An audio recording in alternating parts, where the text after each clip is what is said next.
Hey folks, this is Matt Rainwater, and today we're going to be reading episode 68 of Trailer Park Warlock. Yes, my beard is missing today. We'll be missing for a little while. I don't know, I wanted to figure out what my face felt like since I hadn't felt it in a while.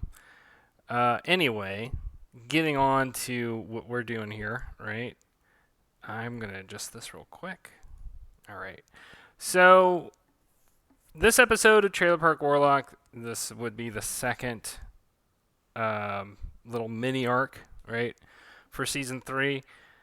I want to cover more of what's going on with Nate, right? Since we only saw Nate once in season 2, and as far as I remember, that is only when he was like staring at some UFOs in the top of a trailer. And so I want to bring him back into the story. And as it turns out, this becomes pretty much a major aspect of everything going on in season 3, right? So anyway, this is technically the beginning of the major story arc in season 3, but this is just kind of like a little hint at it, basically. So let's get going. All right. Hi, Miss Bev. Hi, Darla. Hi, Mr. Baker. Can I ask you something? Sure, Nate. What's going on? Well, see, Owl Scouts is tomorrow, and I've got to invite the next guest speaker, and I was wondering, can you come? I think my troop would like you over my mom. Ah, dang. Well, I don't know, kid. I got a busy, real busy schedule. There's my morning client. Also got to pay union dues, and I like this little bubble of him doing math equations. Sounds like fun. Wish I could be there. Come on, Jake. You remember Owl Scouts, don't you? You got time for that. Please. It'll be fun, Jake. Well, you see. Do it, you louse. Do it. Come on. Please, Mr. Baker. I pledge allegiance to the flag of the United States of America. So Jake has now into the masonry for which it stands. Mr. Baker, you gotta take off your hat. Trailer Park Warlock, Nate Butcher, and the Owl Scouts. One nation beholden to an ambivalent and possibly eldritch creator deity with liberty and justice for all. Good afternoon, Scouts. As you may have noticed, we have a special guest here today. By Nate's invitation, Mr. Jake Baker will be speaking with us. Why don't we all give him a big Owl Scout welcome? Hoo, hoo, hoo, hoo, hoo. Hi. Now, Mr. Baker is a warlock, and we're going to see what he can teach us about his profession out in the community garden. Can you summon dinosaurs, Mr. Baker? Even if you can, we won't be summoning dinosaurs out in the garden, Bernie. Come on, Mr. Baker. So, Mr. Baker, what can a warlock teach us that might help this garden grow a little better? Quite honestly, I don't have too much of a green thumb, but... Well, hey, I do know something about organomancy. How's that sound? Sounds interesting. What do you think, Scouts? Okay, sure. So what's this what is it? Organomancy is magic that helps living things grow and heal. So for instance, now we find out that Jake's toolbox is kind of like an infinite box of holding. So for instance, just the other day, I had a client whose eggplants hatched a brood of Gila monsters. At first, I thought it was ley line. Ley lines break all the time. It's a real mess. Ta-da! Turns out it was a problem with the orgone in his soil. So I had to break out this puppy right here. We call this an orgone modulator, or an orgun for short. An orgun? Like the organs in my body? Are we too young to be seeing this? Like a gun that shoots bullets? Name's actually pretty misleading, y'all. It doesn't shoot anything. It amplifies intent and so on. My dad says I've got a lot of intent. Can I hold it? I want to amplify something. Me first. Scouts, please let Mr. Baker handle all the equipment. You said you can make things grow? What about our blueberries? The blueberries! I can make them grow faster by a couple of weeks. I ain't a wizard at this stuff, after all. Magic stinks. You're not a wizard. A couple weeks? How about a couple months? Now hold on. That's just with one person. If we can all focus our intentions together, maybe we can speed things up. Let's do it already. I ain't got all day. With your permission, Scout Leader, could we do an intention circle here? I don't see why not. I'd love some blueberries too. So everybody gathers around. What's that for, Mr. Baker? Oh, this is for professional use only, Nate. What's it do? Can I have some? This is just a little oil for the gear, so to speak. Sorry, can't share. Trade secret stuff. Sip. What's trade secret mean, Miss Gloria? Probably something embarrassing, dear. Oh, okay. That, by the way, is Candace, one of my favorite characters in this season. Gulp. All right, everybody. Let's all start by relaxing, clearing our minds. Clear minds make for strong magic, and strong magic makes for sweeter blueberries. Now, everybody, close your eyes and take some deep breaths. Focus on your breath. Focus on how your breath goes in and your breath goes out.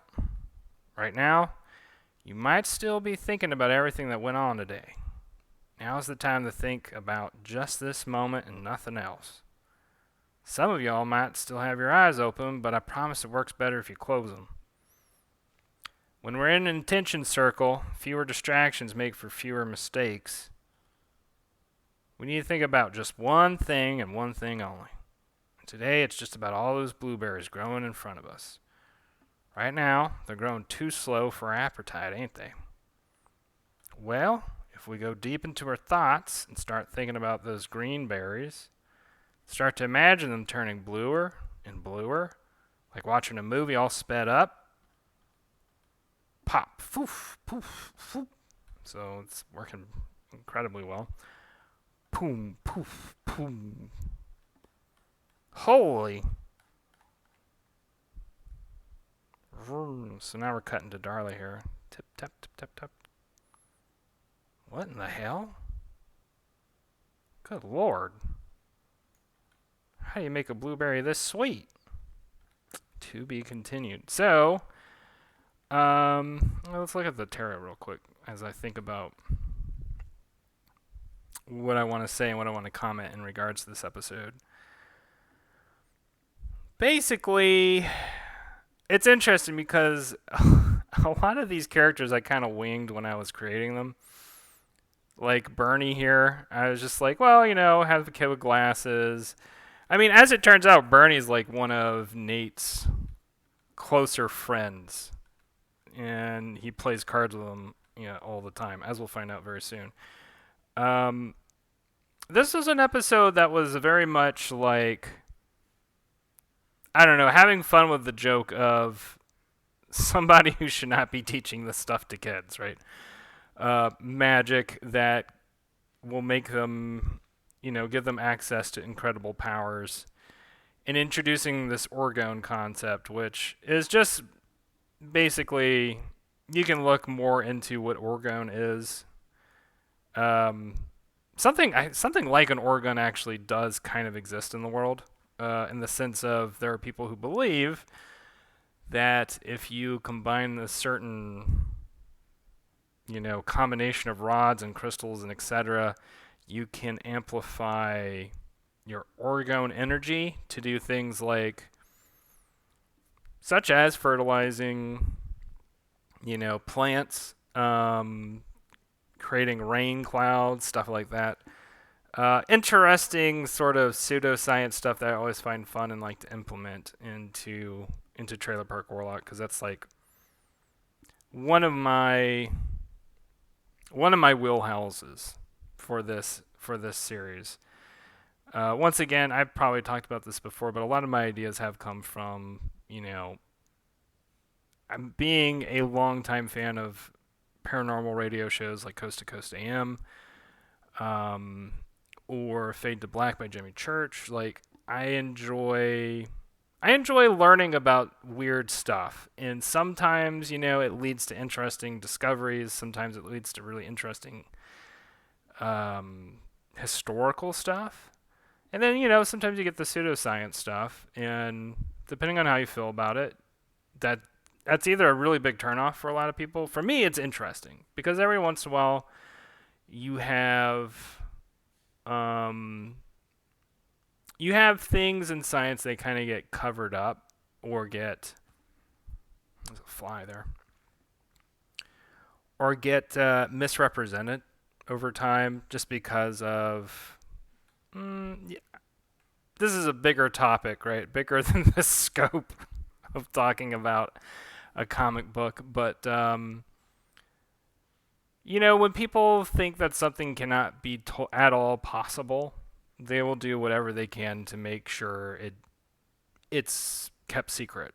And that's part of the reason why I got into doing a story about the occult and the paranormal, because for myself, like I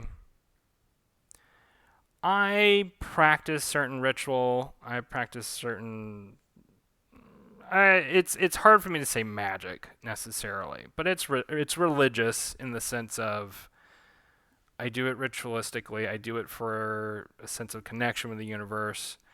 It's deeply rooted in ancient traditions, and for me, I don't expect it to allow me to, do anything supernatural or whatever, but it does help me feel like I have greater control over my life. Allows me to feel a deeper connection to divinity, to expand certain aspects of my conscious awareness.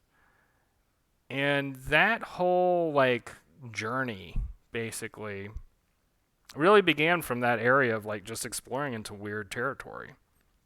And so for me, one of the big joys about doing Trailer Park Warlock is expounding on all that weird territory stuff. And so, introducing concepts like orgone, energy, or whatever it is that I do in this story. But so I guess that's a really long-winded way of trying to say why I want to introduce this concept into this episode. And at the same time, introducing all these characters in Nate's friend group because they become very important later on in this season. But for now, it's just sort of just for silly gag time, right? And gotta say, this was a very involved episode to draw just because of all the foliage, drawing all the leaves and the plants. This is one of those episodes where I actually paid a lot of attention, spent a lot of time collecting reference to do to draw all these leaves and do it appropriately and not just because there are times where I will do, if I'm drawing trees or stuff in the background, I really freehand it and kind of just go for the overall general shape, almost like Bob Ross style, where I'm not worried about whether or not it looks 100% accurate. I'm more interested in just getting the shapes out. But in this situation, for this episode, I did want it to look really studied because it was a very central part to what was going on. I actually put a lot of effort into doing just I'm trying to figure out what to call this, pre-production work, designing the costumes for the Owl Scouts, designing the staff that Gloria has, doing the design for Gloria. I haven't done that as much. I started doing that during the beginning of season 3, and I've been kind of improvising it more in season 4, which I'm working on right now. And I have noticed that there are certain aspects of storytelling that solidify better if I do that beforehand work. It depends on what I have the time for, obviously.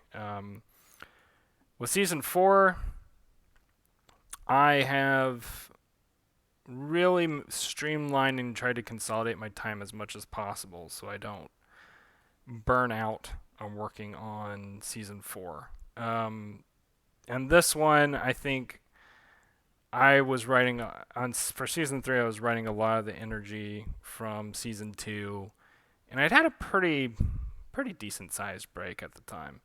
Anyway, we can get more into that later on. I feel like I'm running a little bit over. Anyhow, if y'all want to talk more about any of these things that I mentioned in this episode, feel free to comment on this video, give it a like and subscribe. And you can also talk to me on Twitter. It's at MattJRainwater. Instagram, it's at Matthew Rainwater. And then also, if you want to support me in any way financially, you can do so patreon.com/MattJRainwater. Anyway, hope you are having a good day, having a good time, and we will talk again soon. All right, later.